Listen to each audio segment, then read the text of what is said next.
دنیا ڈر اور خوف سے بھری ہوئی پڑی ہے۔ جس طرف نظر اٹھا کر آپ دیکھیں گے تو ڈر ہی ڈر کا نظر آتا ہے ماحول آپ کو۔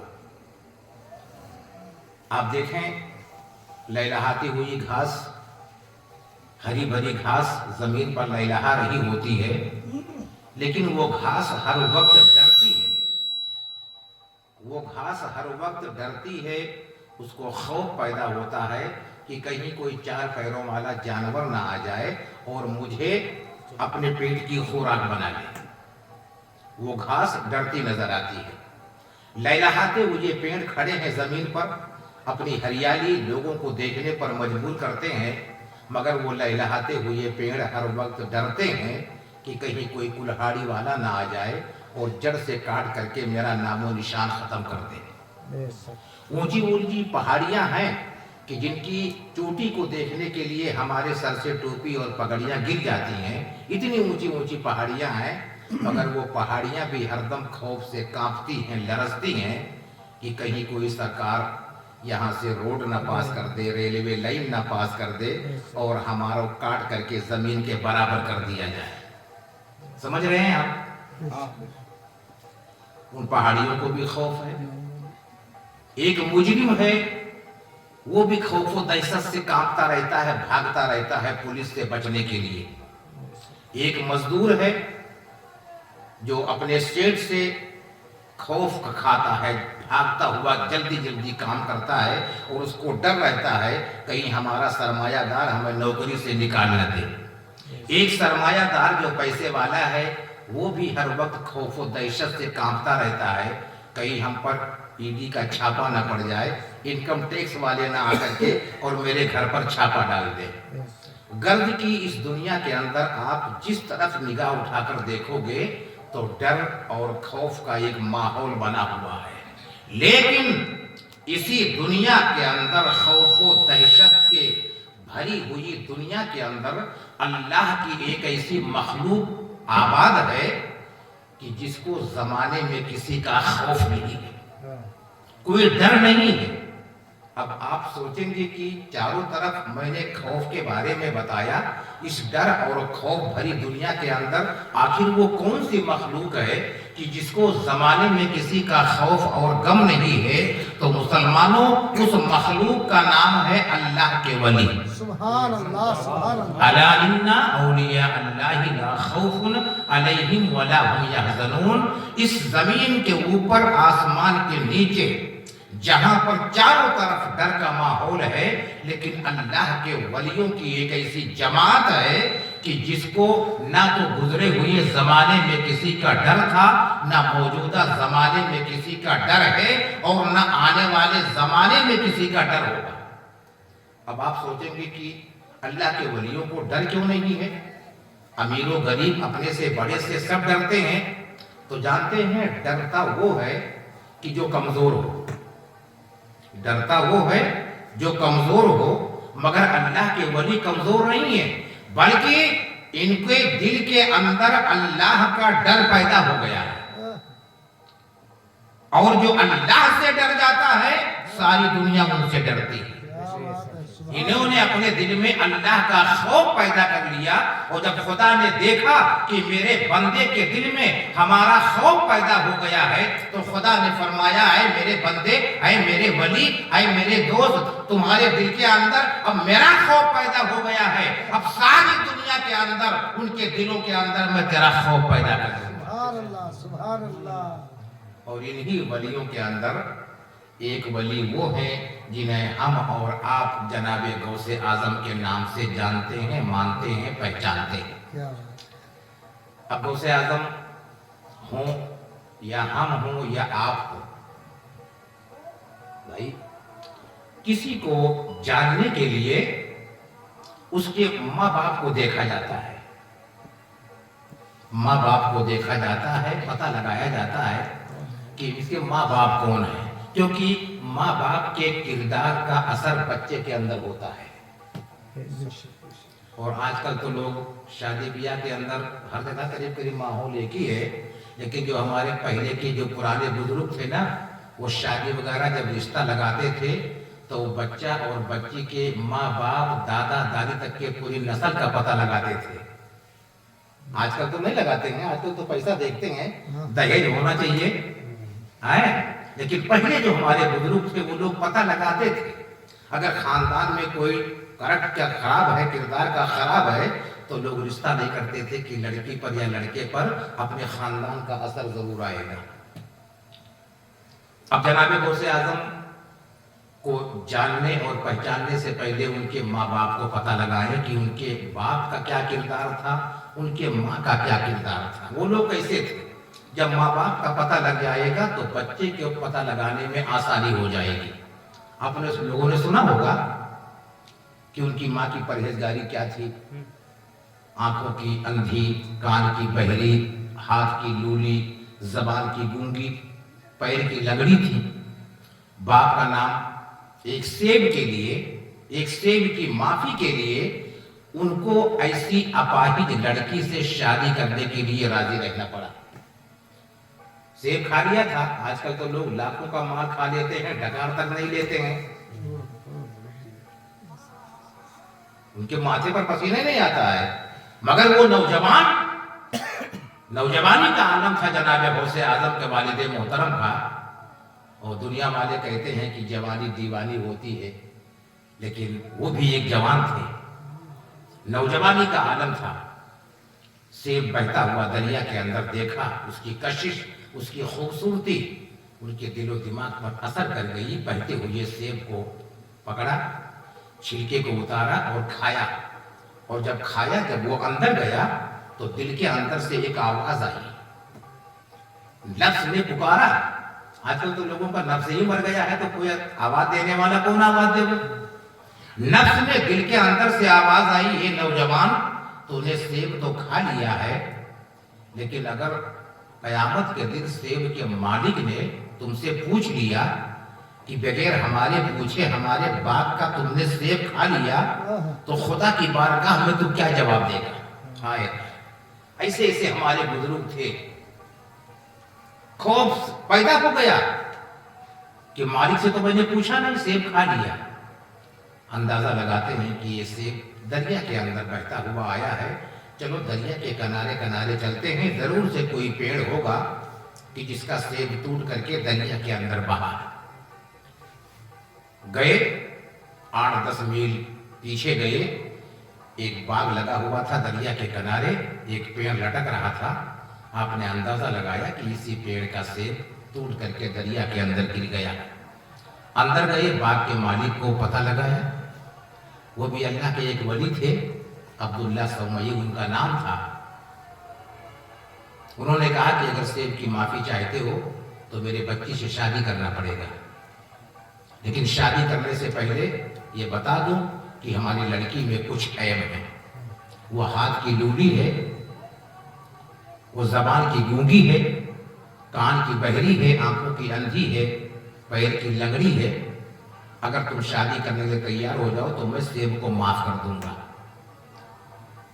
نوجوان نے دل میں سوچا, ایسی معذور, ایسی اپاہج لڑکی سے شادی کرنا پوری زندگی کا مسئلہ ہے, زندگی کی گاڑی کیسے آگے چلے گی.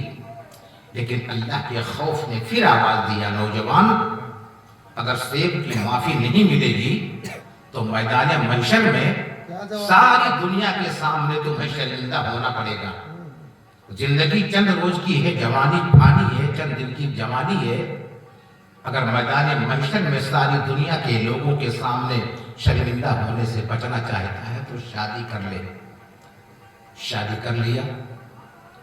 ایک سیب کی معافی کے لیے آپ نے ایسی اپاہج لڑکی سے شادی کیا, اور شادی کرنے کے بعد جب شام کو کمرے میں داخل ہونے کے لیے بھیجا گیا تو دروازے پر پہنچے ہی تھے, الٹے قدم پیچھے واپس ہو گئے. لڑکی کے باپ کے پاس گئے, بولے کیا ہوا؟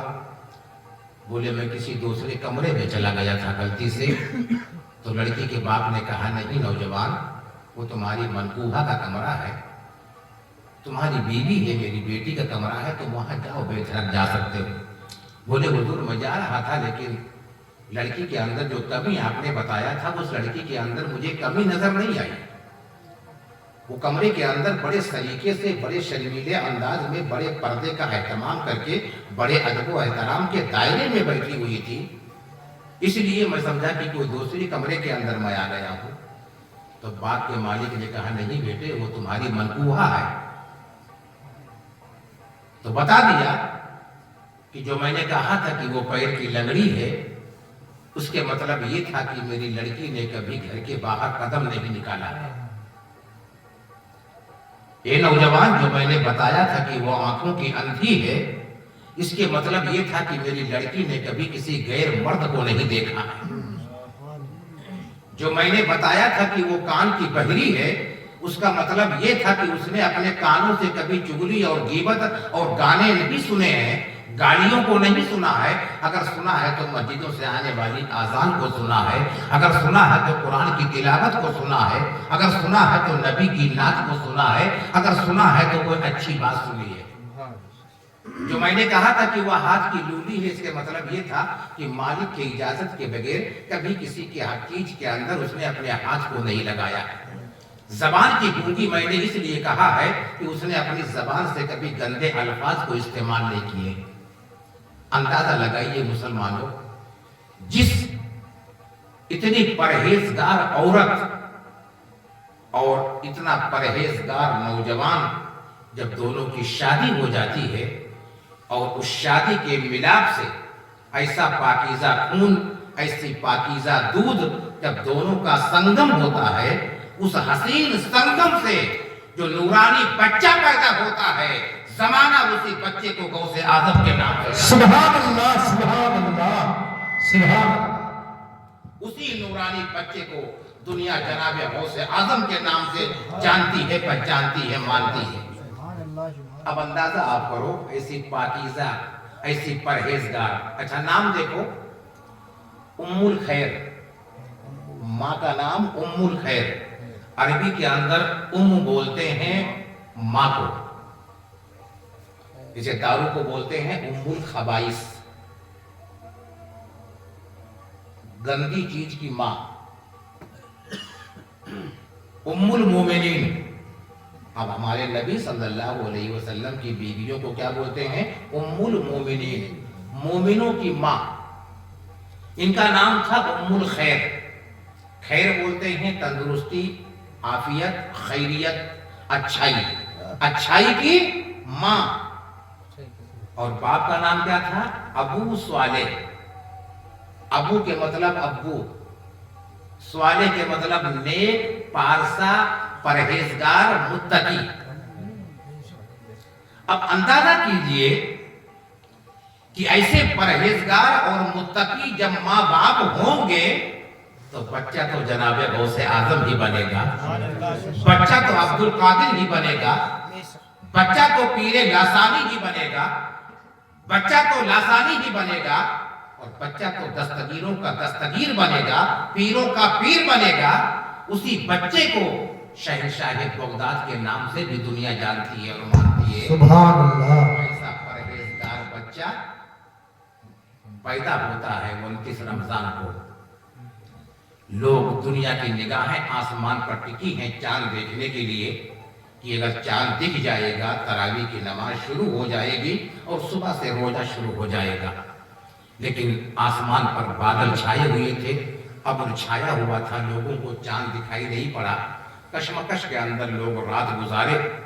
صبح گاؤں والے اکٹھا ہو کر کے باتیں کرنے لگے، معلوم نہیں چاند دکھائی پڑا کہ نہیں پڑا، چاند دکھائی پڑا کہ نہیں پڑا، 29 کا چاند دکھا کہ نہیں دکھا، روزہ رکھیں کہ نہ رکھیں۔ لوگ آپس میں باتیں کر رہے تھے۔ کسی بزرگ نے کہا کہ پاس کے گاؤں میں ایک سیدوں کا گھرانہ ہے، نبی کی آل کا گھرانہ ہے، چلو ان سید صاحب کے دروازے پر چلیں، ہو سکتا ہے وہاں سے کوئی ہم کو رہبری ملے، کوئی گائیڈ کرنے والا مل جائے۔ گاؤں والے اکٹھا ہو کر کے ابو صالح رضی اللہ تعالیٰ عنہ کے دروازے پر پہنچے، دروازے پر دستک دیا۔ ابو صالح رضی اللہ تعالیٰ عنہ باہر آتے ہیں، بولے کیا بات ہے؟ بولے حضور رات کو چاند دیکھنے کی بہت کوشش کیا مگر چاند نہیں دکھائی پڑا، آپ کے دروازے پر آئے ہیں، آپ کے نانا کے امتی پریشان ہو رہے ہیں، آپ ان کی اولاد ہیں، ذرا بتائیے کہ رات کو چاند ہوا کہ نہیں ہوا، ابھی روزہ رکھیں کہ نہ رکھیں، یا کھانا پینا کر دیں؟ تو باپ کا بھی دل مطمئن تھا، بولے آپ لوگ ٹھہرو، میں اندر جا کر کے آ رہا ہوں۔ اندر گئے، اسی رات غوث اعظم پیدا ہو چکے تھے، ماں کے گود میں تھے۔ ابو صالح رضی اللہ تعالیٰ عنہ نے اپنی بیوی ام الخیر سے دریافت کیا کہ لوگ گاؤں والے چاند کے بارے میں پوچھنے آئے ہیں کہ رات کو چاند دکھائی پڑا کہ نہیں پڑا، ابھی روزہ رکھیں یا کھانا پینا کر دیں، کیا جواب دوں؟ شہنشاہ بغداد کو دودھ پلانے والی ماں، اپنے شکم کے اندر پرورش کرنے والی ماں، وہ نیک خاتون نے اپنے شوہر کو جواب دیا کہ جا کر کے گاؤں والوں سے بولو کہ رات کو چاند دکھ گیا ہے، چاند نکل آیا ہے اور ابھی روزہ شروع ہے۔ ابو صالح رضی اللہ تعالیٰ عنہ کچھ قدم چلے تھے گاؤں والوں کو بتانے کے لیے، پھر قدم رک گیا، پھر واپس جاتے ہیں۔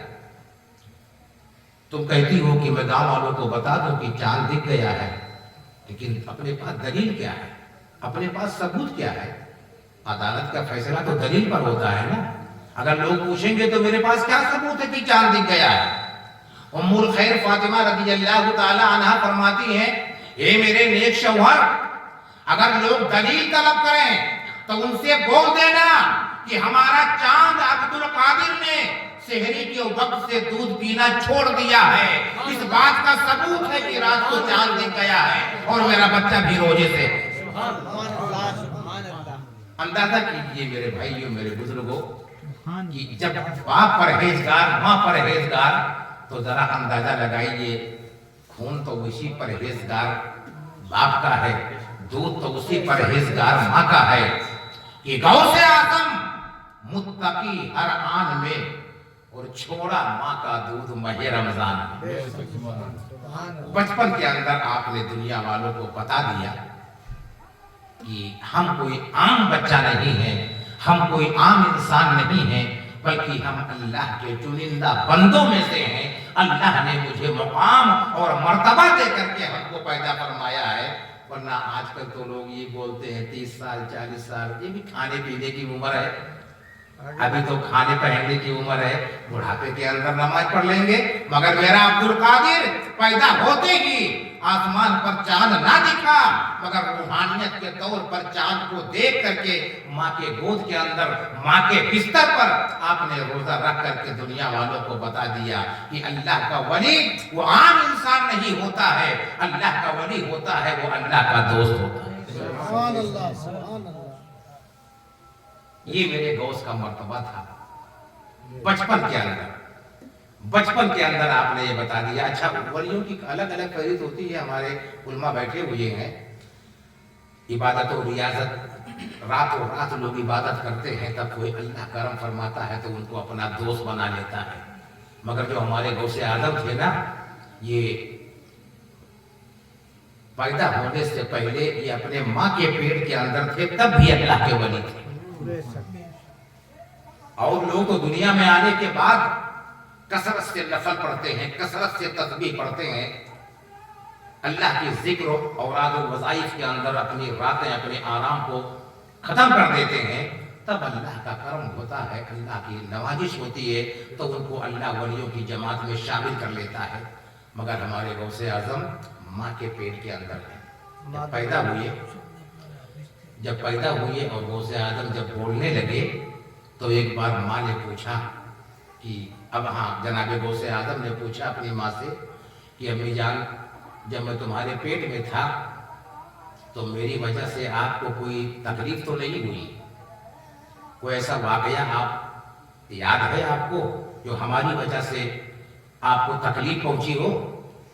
تو ماں نے کہا کہ بیٹے، ہر ماں کو اپنے بچے کی تکلیف کو برداشت کرنا پڑتا ہے، 9 مہینہ پرورش کرنا پڑتا ہے، پیٹ میں ہوتا ہے، لیکن تمہاری وجہ سے ایک ایسا واقعہ رونما ہوا تھا جو آج تک کہ میں بھول نہیں پائی۔ تو جناب غوث اعظم نے فرمایا امین بتاؤ وہ کون سا واقعہ ہے؟ بولے بیٹا تو میرے پیٹ میں تھا، اور میں اپنے باپ کے باغیچے میں گئی تھی، جسے میں نے بتایا عبداللہ سومی رضی اللہ تعالیٰ عنہ کا بہت بڑا باغ تھا، جہاں پر سیب کی معافی کے لیے گئے تھے، اور اس کی معافی کے بھی شرط پر آپ کی شادی ہوئی تھی۔ تو ماں نے کہا کہ بیٹا تو میرے پیٹ میں تھا، میں اپنے باپ کے باغیچے میں گھومنے گئی تھی، اور گھومتے گھومتے ایک سیب، کچھ کتابوں کے اندر سیب کا ذکر آیا ہے، کچھ کتابوں کے اندر انار کا ذکر آیا ہے۔ حضرت بولی ایک پیڑ سے جب میں گزر ہوئی تو میں نے ایک سیب کو دیکھا تو مجھے بہت اچھا لگا، اور میرے دل میں تمنا ہوئی، خواہش پیدا ہوئی کہ میں اس کو کھاؤں۔ تو وہ تھوڑا اونچا تھا، تو میں اپنے ہاتھوں کو اٹھایا تاکہ ڈالی کو نیچے کر کے اور اس پھل کو توڑ کر کھا لوں۔ میں نے اپنے ہاتھوں کو اونچا کیا، ابھی وہ ڈالی تک نہیں گیا تھا کہ تو نے ہمارے پیٹ میں زور سے انگلی گھونپ دیا۔ ماں بتا رہی ہے عبد القادر جناب غوث اعظم کو کہ میں ڈالی کو پکڑنے کے لیے ہاتھوں کو اوپر کر رہی تھی کہ ڈالی کو جھکا کر کے اور پھل کو توڑ لوں، لیکن ابھی تک کہ میرا ہاتھ ڈالی تک نہیں پہنچا تھا تو نے ہمارے پیٹ میں بڑے زور کی انگلی گھونپ دیا، اور میرے پیٹ میں زوروں کا درد ہوا، اور میں اس درد کو برداشت نہ کر کے پیٹ کو پکڑ کر کے زمین پر بیٹھ گئی، اور میں وہ پھل نہ کھا سکی۔ اے بیٹا اتنا زور کا درد تو ہوا تھا تمہاری وجہ سے کہ آج تک کہ مجھے وہ واقعہ یاد ہے، میں بھولانے پر بھی بھول نہیں سکتی ہوں۔ تو جناب غوث اعظم ہنسنے لگے۔ جب وہ ہنسنے لگے تو ماں نے کہا عبد القادر اس واقعہ کو سوچ کر کے ہمارے رونگٹے کھڑے ہو جاتے ہیں، اور تم مسکرا رہے ہو۔ تو بولے امی جان، جو میں نے تمہارے پیٹ میں انگلی گھونپا تھا اس کے اندر ہمارا بھی فائدہ تھا، تمہارا بھی فائدہ تھا، ہم دونوں کا فائدہ تھا۔ اب یہ اور تعجب میں پڑ گئی، بولے بیٹا اس میں کون سا فائدہ تھا؟ ہمیں تکلیف ہوئی تھی، بڑے زوروں کی تکلیف ہوئی تھی ہمارے پیٹ میں، فائدہ والی کوئی تو بات نظر نہیں آتی ہے۔ تو جناب غوث اعظم نے فرمایا کہ ماں جس ڈالی کو پکڑنے کے لیے تو اپنے ہاتھوں کو لے کر جا رہی تھی، اس ڈالی کے اندر ایک تھوڑا سا کھڈا تھا، ہوتا ہے نا پیڑوں میں، اس کے اندر ایک بڑا پرانا زہریلا بچھو بیٹھا ہوا تھا، اور تو اسی کو پکڑنے جا رہی تھی۔ میں نے دیکھا تیرے پیٹ سے کہ اگر تیرا ہاتھ وہاں پہنچ جائے گا تو وہ بچھو تم کو ڈنک مار دے گا، اور اس کی زہر کو برداشت نہ کر کے اور تو بھی ختم ہو جائے گی، اور تیرے پیٹ کے اندر پلنے والا تیرا بچہ عبد القادر بھی ختم ہو جائے گا۔ اس لیے میں نے تیرے پیٹ کے اندر اپنی انگلی گھونپا تھا۔ آج اللہ کا کرم ہے تو بھی زندہ ہے اور تیرا بیٹا عبد القادر بھی زندہ ہے۔ بڑے نادان ہیں وہ لوگ جو بولتے ہیں کہ ولی تو مر کر مٹی میں مل گئے ہیں، انہیں کچھ خبر نہیں ہے، انہیں اندازہ نہیں ہے، وہ کسی کی مشکل کشائی نہیں کر سکتے ہیں، وہ کسی کے حالات کو دیکھ نہیں سکتے ہیں۔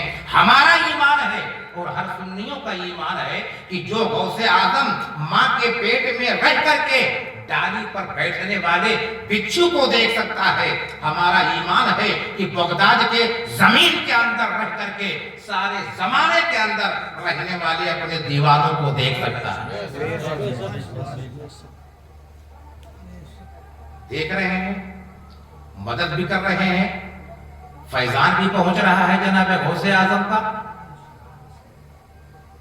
تو اللہ کا ولی جو ہوتا ہے وہ اللہ کا چنندہ بندوں میں سے ہوتا ہے، اللہ کا کرم ہوتا ہے ان لوگوں پر۔ اور جانتے ہو جناب غوث اعظم رضی اللہ تعالیٰ عنہ کی ذات گرامی پیدا ہوئے تو بھی کرامت، ماں کے پیٹ میں تھے تو بھی کرامت، اور آج زمین پر 90 سال تک کے تھے تو بھی کرامت جاری تھی، اور اس کے بعد زمین کے اندر ہو گئے ہیں تو بھی کرامت جاری ہے۔ پوچھو ان سے جو جناب غوث اعظم کی بے پناہ اپنے اندر محبت رکھتے ہیں، اور جو نظر و نیاز کے پابند ہیں، جناب غوث اعظم کو جو مشکل کشا اور المدد یا عبد القادر شیئا للہ کا ورد کرتے ہیں، ان سے پوچھو کہ جناب غوث اعظم کا فیضان کہاں سے کہاں تک جاری ہے۔ میرے دوستو، جناب غوث اعظم رضی اللہ تعالیٰ عنہ کی بارگاہ کے اندر جو بھی گیا، اگر وہ چھوٹا تھا اللہ نے اس کو بڑا بنا دیا. اگر وہ ادنا تھا اللہ نے اس کو اعلیٰ بنا دیا. اگر وہ ذرہ تھا اللہ نے اس کو آفتاب بنا دیا. اگر وہ قطرہ تھا اللہ نے اس کو دریا بنا دیا. اگر وہ رہزن تھا اللہ نے اس کو رہبر بنا دیا. اگر وہ کانٹا تھا اللہ نے اس کو پھول بنا دیا. اگر وہ جہنمی تھا تو جناب غوث اعظم کی محبت سے اللہ نے اس کو جنتی بنا دیا. جناب غوث اعظم سے محبت رکھنے والے مسلمانوں صرف نظر و نیاز پر ہی دار و مدار نہ رکھو، بلکہ ان کی زندگی کو اپنی زندگی میں شامل کرنے کی کوشش کرو. ان کی زندگی اپنے زندگی کے اندر ایک عملی تفسیر بن جاؤ کہ جناب غوث اعظم رضی اللہ تعالی عنہ نے اپنی زندگی میں کبھی نماز قضا نہیں کیا ہے. اگر ہم بھی غوث اعظم کے ماننے والے ہیں تو ہمیں نماز نہیں قضا کرنا چاہیے. جناب غوث اعظم نے پوری زندگی میں کبھی جھوٹ نہیں بولا ہے. اگر ہمارے دل میں جناب غوث اعظم کی محبت ہے تو ان کی محبت کے اندر ہمیں جھوٹ نہیں بولنا چاہیے. جناب غوث اعظم نے کبھی کسی کو دھوکہ نہیں دیا ہے. اگر تمہارے دل میں جناب غوث کی محبت ہے تو تمہیں کسی کو دھوکہ نہیں دینا چاہیے. جناب غوث اعظم نے کبھی حرام کا لقمہ نہیں کھایا ہے. اگر تمہارے دل میں جناب غوث اعظم کی محبت ہے تو حرام کو لقموں سے اپنے اللہ کی بارگاہ کے اندر توبہ کر لو کہ ہم غوث کے ماننے والے ہیں، اور زندگی ایسی بنا لو کہ جب بازار سے گزرو تو دیکھنے والے یہ کہہ سکے کہ یہ جناب غوث اعظم کا دیوانہ جا رہا ہے، یہ جناب غوث اعظم کا ماننے والا جا رہا ہے. مسلمان کہتے ہیں کھڑے کھڑے گدھے اور کتے کی طرح پیشاب کر رہے ہیں، کیا یہ غوث اعظم کی محبت ہے؟ اپنے آپ کو مسلمان کہتے ہیں، کھڑے کھڑے کھانا کھا رہے ہیں، کھڑے کھڑے ہم پانی پی رہے ہیں، کیا غوث اعظم نے یہ حکم دیا ہے؟ کیا غوث اعظم نے کبھی کھڑے کھڑے کھانا کھایا؟ نہیں کھایا ہے. نبی کی سنت یہ ہے کہ بیٹھ کر کے کھانا کھاؤ. نبی کی سنت یہ ہے دونوں ہاتھوں سے پانی کے برتن کو پکڑو. نبی کی سنت یہ ہے کہ بیٹھ جاؤ. اور نبی کی سنت یہ ہے کہ 3 سانس کے اندر پانی پیو. جب نبی کی سنت پر عمل کرو گے جناب غوث اعظم کی محبت کا صلہ تمہیں مل جائے گا. ورنہ صرف زبان سے ہم غوث اعظم کے چاہنے والے ہیں، نماز نہیں پڑھتے ہیں، تم کیسے غوث اعظم کی محبت کرنے والے ہو؟ جھوٹ بولتے ہو. اور آج کل تو لوگوں نے یہ کہنا شروع کر دیا حضرت کہ جھوٹ تو ایک فیشن بن گیا. آج کل لوگ کہتے ہیں، کئی سے برملا کہہ دیتے ہیں کہ صاحب بغیر جھوٹ بولے تو کام ہی نہیں چلتا ہے. آج کل بغیر جھوٹ بولے کام نہیں چلتا ہے. کیسے ہو؟ اپنے آپ کو بچانے کی کوشش کرو، اللہ اس کا اسباب بنا دے گا. مالابار کی سرزمین ہے. عرب کے مسلمان اس دور میں آتے تھے عرب سے گرم مسالہ وغیرہ لے کر کے یہاں دکان لگاتے تھے. یہاں کا سامان عرب لے جاتے تھے، عرب کا سامان لا کر کے یہاں بیچتے تھے. مالابار کی سرزمین ہے، عرب کے مسلمان آئے ہیں، کچھ سامان لائے ہیں، مالابار میں لگا دیے مارکیٹ کے اندر. ایک عربی مسلمان نے کپڑے کی دکان کھول لیا، وہیں سے کپڑا لا کر یہاں بیچنے کے لیے بھارت میں لوگ خریدنے کے لیے آ رہے ہیں. ایک غیر مسلم آیا کپڑا خریدنے کے لیے. کھا صاحب کپڑا دکھاؤ. مسلمان نے کپڑے کا تھان رکھ دیا. بولے کتنا روپیہ میٹر ہے؟ بتایا اتنا روپیہ میٹر ہے. دکاندار چونک گیا.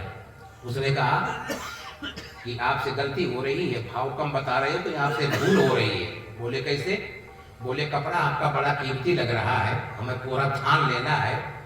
کپڑا آپ کا قیمتی لگ رہا ہے لیکن بھاؤ کم بتا رہے ہو، آپ سے غلطی ہو رہی ہے، آپ کا گھاٹا ہو جائے گا، آپ سے بھول ہو رہی ہے.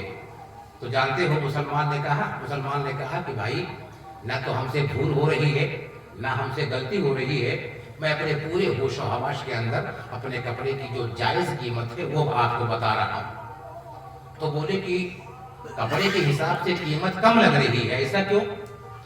تو مسلمان نے کہا کہ اس تھان کے اندر کچھ کپڑا خراب ہو گیا ہے، اس لیے میں نے بھاؤ کم کر دیا ہے. اب دکاندار پر اثر جو خریدنے والا تھا اس کے دل پہ اثر پیدا ہوا اور اس نے کہا خان صاحب عیب کو چھپا کر کے تجارت ہمیں کرنا آتا ہے، عیب کو بتا کر کے تجارت کرنا تم نے کہاں سے سیکھا ہے؟ مسلمان کا کردار یہ ہے. آنے والا جو تھا وہ غیر مسلم تھا. اس نے کہا خاں صاحب عیب کو چھپا کر کے تجارت کرنا ہمیں آتا ہے، عیب کو بتا کر کے تجارت کرنا تم نے کہاں سے سیکھا؟ تو اس نے کہا الحمدللہ ہم مسلمان ہیں، ہمارے نبی محمد رسول اللہ صلی اللہ تعالی علیہ وسلم کی یہ تعلیم ہے کہ دھوکے کی ساری کمائی حرام ہو جاتی ہے، اس لیے میں نے دھوکہ نہیں دیا ہے، آپ کو بتا دیا ہے اس کپڑے کے تھانے میں کچھ کپڑا خراب ہے۔ تو جو غیر مسلم تھا اس نے کہا کہ تمہارے نبی تمہارے ساتھ میں آئے ہیں؟ تو اس نے کہا نہیں، مدینے میں۔ پھر اس کو برداشت نہیں ہوا، اس نے کہا مدینہ میں بھی زندہ ہیں؟ بولے نہیں، پردہ فرما گئے۔ بولا مسلمان کہ پردہ فرما گئے۔ تو خریدار جو تھا اس نے کہا کہ جب تمہارے نبی پردہ فرما گئے، انتقال ہو گیا، تو ابھی تک کہ تم ان کی باتوں پر کیوں عمل کرتے ہو؟ تو مسلمان نے کہا کہ صحابہ نے ہمیں یہ تعلیم دیا ہے، صحابہ نے ہمیں یہ تعلیم دیا ہے کہ نبی نے یہ فرمایا ہے کہ دھوکے کی ساری کمائی وہ حرام ہو جاتی ہے۔ تو جانتے ہو جب مسلمان نے یہ کہا تو اس نے کہا خاں صاحب کپڑا تو الگ رکھو، اتنے اپنے نبی کے پردہ فرمانے کے بعد بھی اپنے نبی کے باتوں پر تم عمل کر رہے ہو۔ تو مسلمان نے کہا صحابہ نے ہمیں عقیدہ دیا ہے کہ نبی تو زمین کے نیچے ہیں مگر اپنے غلاموں کے حالات کو دیکھ رہے ہیں۔ یہ کون سوچے گا جس کا عقیدہ ہوگا کہ نبی زندہ ہے؟ مسلمان نے کہا صحابہ نے عقیدہ دیا ہے کہ نبی تو پردہ فرما گئے مگر اپنے غلاموں کے حالات کو دیکھ رہے ہیں۔ تو جو خریدار تھا اس نے کہا خاں صاحب کپڑا تو الگ رکھو اور اپنے ہاتھوں کو بڑھاؤ اور پہلے مجھے کلمہ پڑھا کر کے مسلمان بنا دو۔ اب لوگ بولتے ہیں کہ صاحب بغیر جھوٹ بولے کام نہیں چلتا ہے۔ کیسے نہیں چلتا ہے؟ سچ بولو تو اللہ اس کا اسباب بنا دے گا۔ آیا تھا کپڑا خریدنے کے لیے مگر سچائی کی برکت سے وہ ایمان کی دولت کو لے کر جا رہا ہے۔ کیسے کام نہیں چلے گا صاحب؟ اپنے آپ کو جھوٹ سے بچنے کے لیے آپ سوچ لو، اللہ ذریعہ بنا دے گا۔ اور بات آ گئی تو ایک بات اور بتا دیں، جو لوگ بولتے ہیں کہ اس دور میں جھوٹ بولے کام نہیں چلتا ہے، حضرت علی ہے، عرب کی سرزمین ہے۔ حضرت علی میرے نبی کے داماد، جن کے گھرانے سے ولایت کا سلسلہ چلا ہے، ہر ولی کا سلسلہ علی تک جا کے ختم۔ حضرت علی کھڑے ہیں ایک چوراہے پر، ایک آدمی بھاگتا ہانپتا پسینہ سے شرابور علی کے پاس آ کر رک جاتا ہے۔ اے علی، آپ مشکل کشا ہیں، مشکلوں کو آسان کر دیتے ہو، مشکلوں کو حل کر دیتے ہو۔ کچھ لوگ مجھے جان سے مارنے کے لیے ننگی تلوار لے کر میرے پیچھے پڑے ہیں۔ اے علی، میری جان بچا لو ورنہ ہماری عورت بیوہ ہو جائے گی، بچے یتیم ہو جائیں گے، ہمارا گھر اجڑ جائے گا۔ حضرت علی کو رحم آ گیا، آپ نے کہا اس طرف چلا جائے۔ وہ آدمی چلا گیا۔ کچھ دیر کے بعد 2-3 آدمی ننگی تلوار لے کر کے آ گئے۔ علی وہاں کھڑے تھے۔ علی سے پوچھا کہ اے علی، ادھر سے کسی کو بھاگتے ہوئے دیکھا ہے؟ اب علی کیا کریں گے؟ اگر بتاتے ہیں کہ آدمی ادھر گیا ہے تو یہ ان کی شان کے خلاف ہے، اور اگر بولیں کہ نہیں میں نے کسی کو نہیں دیکھا ہے تو کیا ہوگا؟ یہ جھوٹ ہوگا۔ اب علی جھوٹ بولے؟ جو کعبہ کے اندر پیدا ہوئے اور مسجد میں شہید ہوئے، وہ بندہ جھوٹ بول سکتا ہے؟ جو علی جنت کا ٹکٹ دیں گے، جنتیوں کو جانے کے لیے ٹکٹ علی سے ملے گا، وہی جنت میں جائے گا۔